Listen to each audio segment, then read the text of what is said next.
distance in the light, vibration of a thundercloud. Hello again, loved ones. This is Matt Stevens, and this is the My Sober Addiction podcast.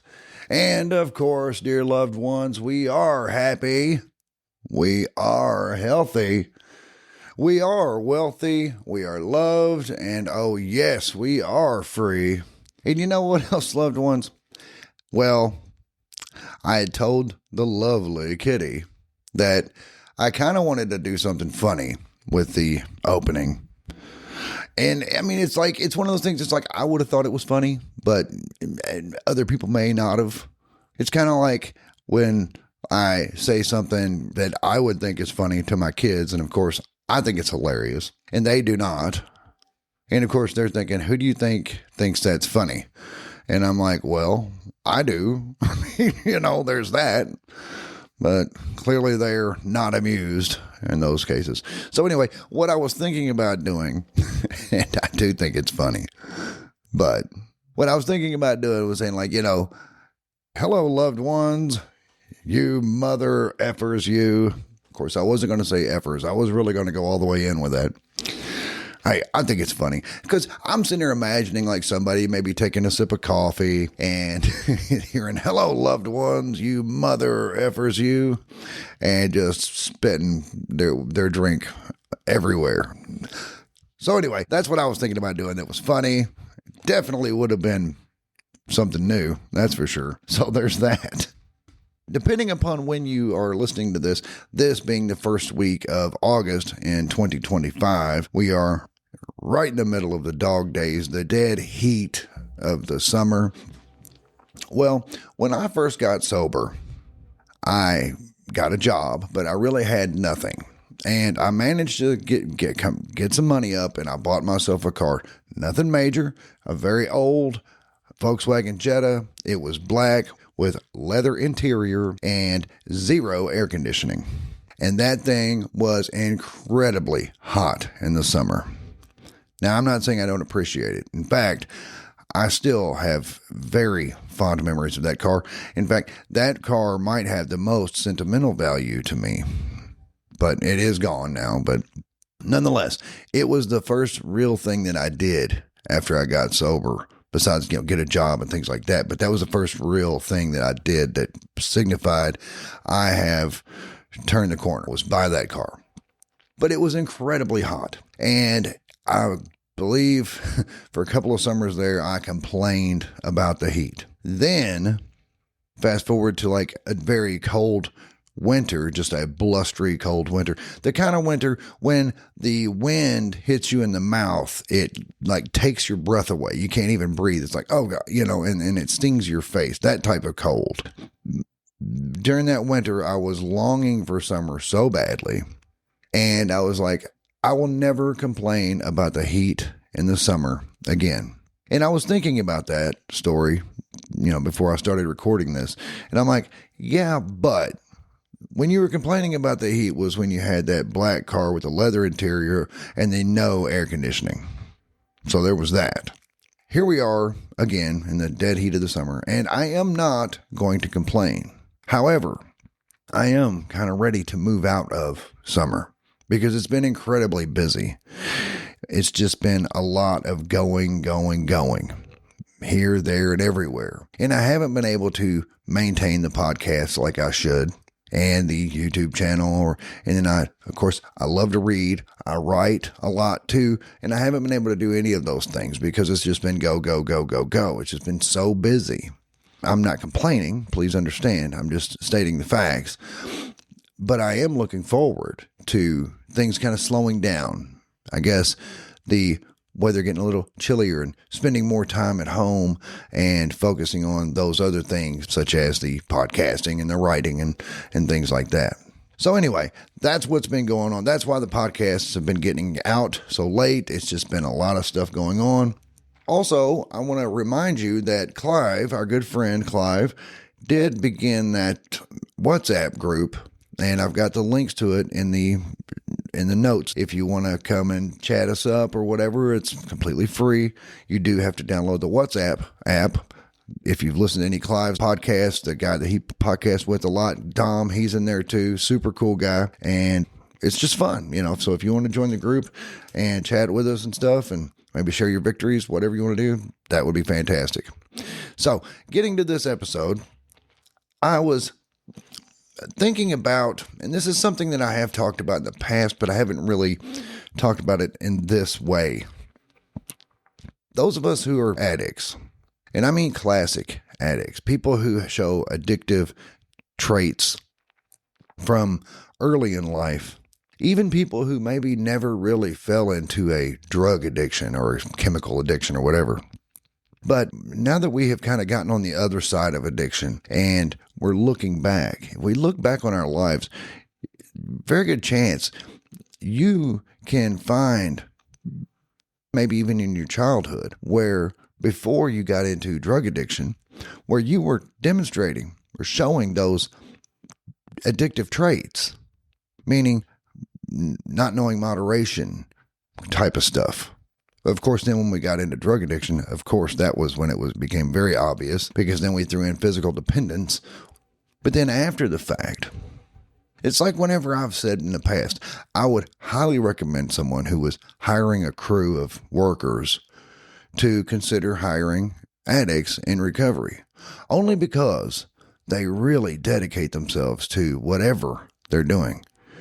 And it's kind of, I guess, exploiting the fact that they don't know moderation, that when they throw themselves into a job, they really go hard at it. You can count on them doing the absolute best work, probably doing more than you would have ever expected. But there is the other side of that. If they were to relapse, I know that's always a concern. It's like, yeah, but if they relapse, if they relapse, they're going to be the worst employees. So it won't be hard to tell if they have relapsed. There is that. That's very true. So I want to kind of expand on that a little bit, though, because I almost use the word procrastination because it definitely seems like we procrastinate. But it's not exactly that. And I know people who are listening to me that know me right now are probably thinking, Matt, you definitely procrastinate. All right, fine, maybe I do. But hear me out. But I think, no, procrastination is not really the word I'm looking for. So then I think of, well, is it fear of commitment? It's like, well, I'm not so sure it's the commitment that we fear. It's knowing what follows when we commit to something. What I mean by that is, since we don't know moderation, we either go 1,000 miles an hour or zero. There is no in between. We don't just kind of do something. We don't ease into it. We throw ourselves in, right? Like I said, with the employees, if somebody was hiring a crew and you needed people who are going to be super dedicated and learn every little nook and cranny and ins and outs of all your business, that's who's going to do it for you, the addicts, because they're going to get super immersed in it. It's just an addictive trait. It's what we do. It's just part of our personality. Or as I like to say, it's part of my charm. But hey, it's not a fear of commitment. It's fear of what it means after we commit. It's that 1,000 miles an hour or zero. It's our huge struggle with moderation.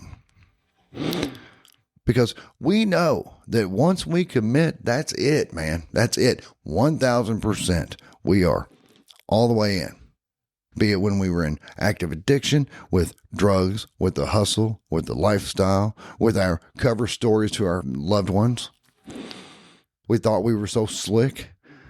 We thought we were, oh yeah, he's just really tired. Yeah, he works really hard. What's he do for work?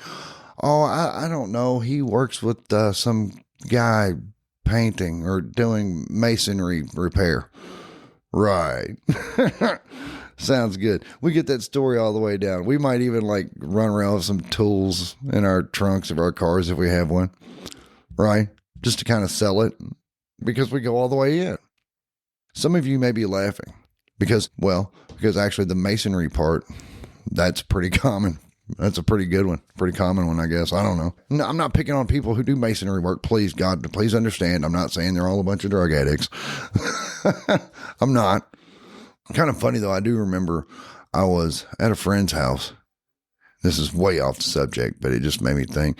And I remember seeing their neighbor was getting a roof put on their house, and this whole crew of roofers were up there. And I kind of zeroed in on this one guy only because we can spot an addict from a mile away. And this guy was clearly dope sick. And then after I kind of zeroed in on him and watched him for a minute, I was like, ooh, man, you got it pretty rough. And you're, fumbling around on that roof up there. Jeez. And he ended up throwing up over the side of the roof. I'm like, yeah. Anywho, I guess he went and talked to his boss for a minute. Then he goes and gets in a car and leaves. I'm like, well, his boss must have fronted him some money because he's gone. So anyway, that's all there is for that. But so see, I'm not just picking on masonry people. That was a roofing crew, but whatever. So anyway, like I said, once we know, we commit, though, that's it. We're 1,000% in. It's like any kind of commitment. It might be purchases. Right? It could be some major purchase. It's like, ooh, I don't know if I really want to do that. I'm going to have to save up a bunch of money. But once we decide, yeah, I'm doing it. I got to save up some money, or I got to do that, whatever the case may be. We get really hardcore about it. Super hardcore about it. Like skipping meals to save money type hardcore about it, right? We do not know how to do anything in moderation. Or if we're trying to learn a new skill, right? Just a new skill. Let's say you're trying to learn, let's say you're picking up painting. Well, okay, it's not enough to go maybe get an easel, maybe a couple of canvases, maybe some tubes of paint, whatever, right? But no. What we would do is we would clean out a basement or some bedroom in our house or garage, something. We would build an art studio. Right? I'm right. Build an art studio and stock it with easels and just crap tons of paint and a shitload of brushes and just all kinds of painting supplies. And this would probably be before we even started painting.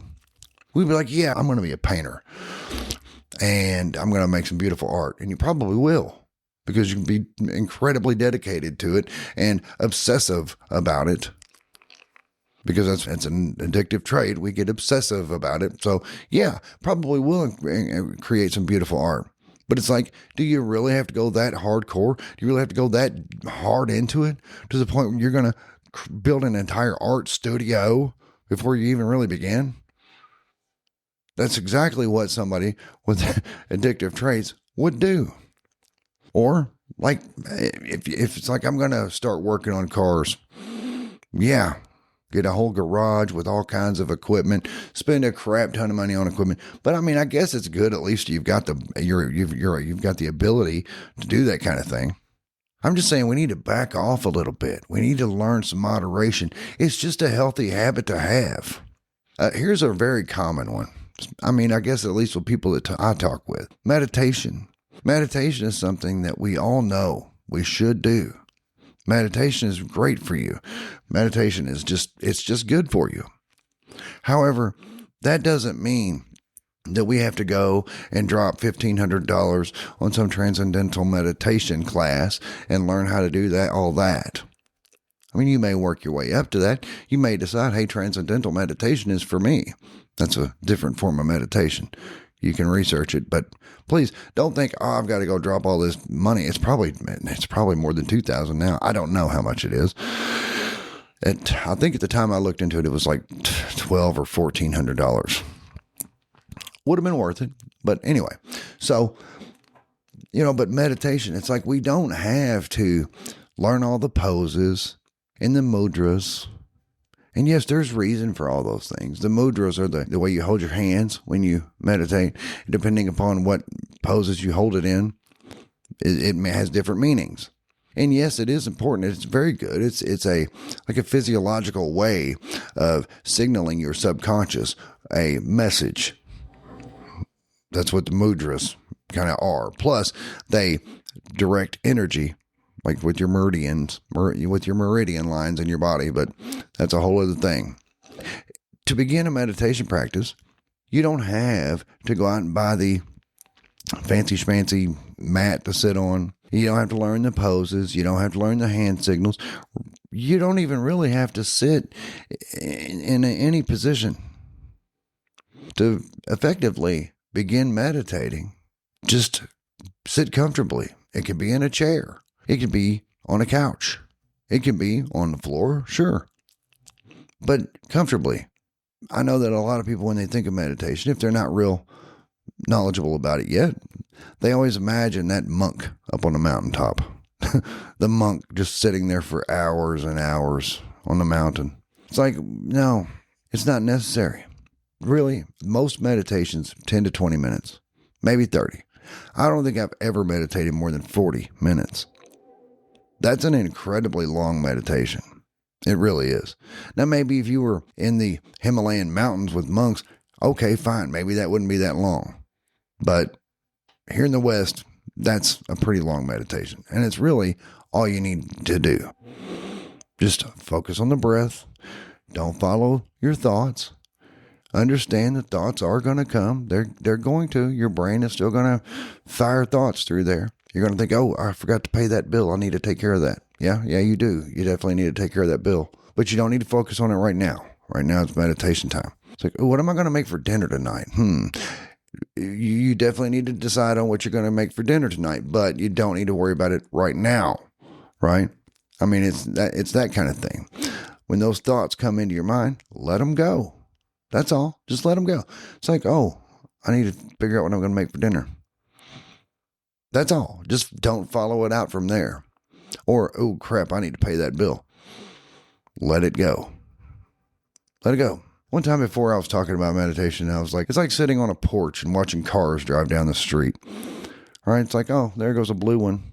There goes a red one. I mean, you don't have to chase them down. You don't have to run down the street after every car. No, you just acknowledge it. Yep, there it goes. That was there. Yep, that was a blue one. And let it go. That's what you do with your thoughts. You just acknowledge them. Yep, there it is. And let it go. A lot of people get very obsessive, like overly obsessive, creating a meditation practice. But really, it's just focusing on the breath. Breathe in, breathe out. Don't follow your thoughts out. And thoughts will slow down. They won't come as rapid fire as you get better at not following them. You're never going to completely stop it, but it will get to the point where they might not be nearly as often. So there's that. But all these things, this is not a bad trait. You see, when I started this little talk, I mentioned the word procrastination. Then I mentioned fear of commitment. And then I said, well, maybe it's not necessarily fear of commitment as much as it is just fear of after the commitment. But even then, you're still using the word fear. So it's like, well, all those have a negative connotation. But all this is not a bad thing. This is not a bad trait to have. It just means that you're passionate. And I know that it does seem a bit obsessive, and maybe in some cases it is. And maybe in some cases it's not healthy. Well, I mean, obviously in some cases it's not healthy. I mean, there are some people who are completely addicted to playing video games. They dedicate entirely too much of their time to that. Now, nobody's necessarily asking for my opinion, so that's fine.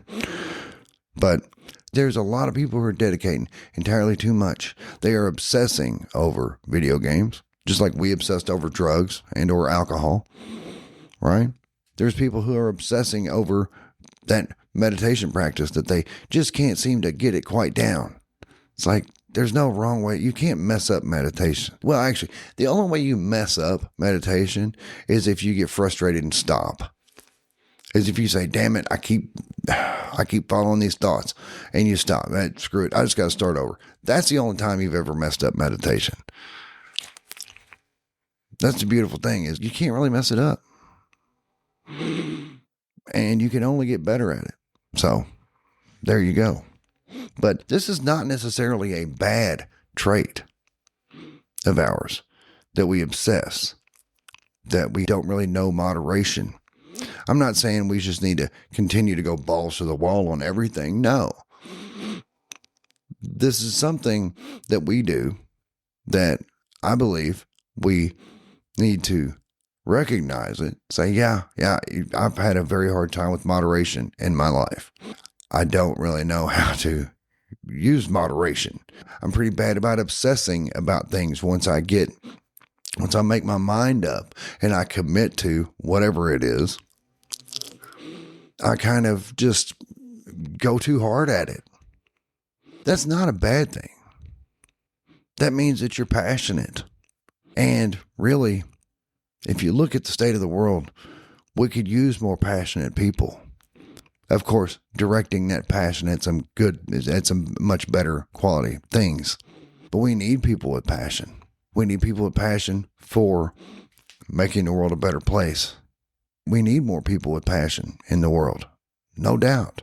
Is it for necessarily passion for making the world a better place? I mean, maybe I'm a bit negative there, and I'm sure Clive would have a different opinion, but I have a hard time believing that we, as individuals, can make the world a better place. Besides just leading by example, besides just being a good influence on others. In that way, yes, we can make the world a better place. But we do need more people who are passionate about things in the world. And I know I went from using the word obsessive to using the word passionate. And words are very powerful. Words do have a lot of meaning. I'm really essentially saying the same thing. But when I use the word obsessive, it has a negative connotation. When I use the word passionate, that negative connotation just goes away. And it's like, oh yeah, passionate. That's good. So you see how powerful words are? When we just change our perspective a little bit, we realize how much difference that can make. As I was saying, though, it's not a bad trait. It just needs to be recognized. We've got to recognize, okay, I do have this trait. I do get a bit passionate about things. I do go a little bit too far. I've never been good with moderation. However, now I recognize that. Now I realize that moderation's always been I've never been real good at that. But now that I'm aware of that fact, I can now change it. Because awareness, in a lot of the cases, is more than half the battle. When we become aware of whatever shortcomings we may have, then we can fix them. But until we're aware of them, well, we can't even begin to work on them because we're not even aware of the fact that they exist. So we do need to recognize that, bring it into our awareness, realize, yeah, I think I may have a problem with moderation. I may have a problem with being obsessive or just maybe a little bit too passionate sometimes. See how that works? Understand that about yourself. Accept that about yourself. Like, yeah, that's just part of who I am, and that's okay. So I'm going to take this passion of mine and I'm going to direct it in something that's worthwhile rather than drugs and the hustle and the lifestyle. I'm going to direct that passion at something far more worthwhile, whatever it may be. I mean, there's so many things out there that you can do that would be very worthwhile. There's a lot of ways you can serve your community that are very much worthwhile. So anyway, loved ones, that's what I wanted to talk to you about. As I said, it started with procrastination and went to fear of commitment. But all of that is based on our lack of moderation. But when we look at lack of moderation, it's like, yeah, well, it's because we obsess. But then again, we change it again. Now we're passionate. Let's get passionate about something good, right? So anyway, dear loved ones, yes, if you want to come to the group that our good friend Clive made on WhatsApp, it's fun. I mean, there's a really good group of guys there. It's a very small group for now, but it's going to grow. There's no doubt about that. We're going to be adding people to it. It's going to be good.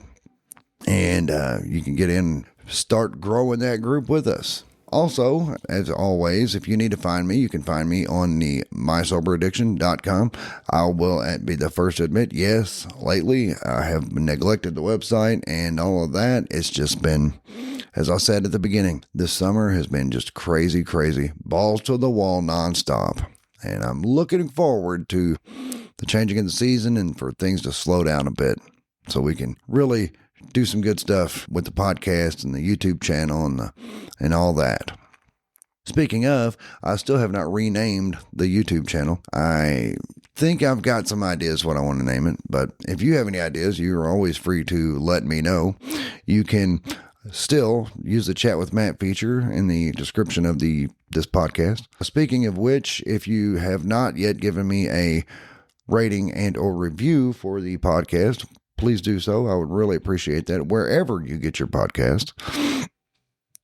And lastly, if you just want to interact on the fly or just whenever it's at your convenience, you can always find me on X. That's Matt Stevens, MSA.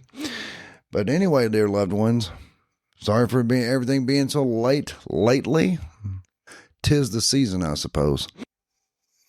But with that said, that's what I got for you, loved ones.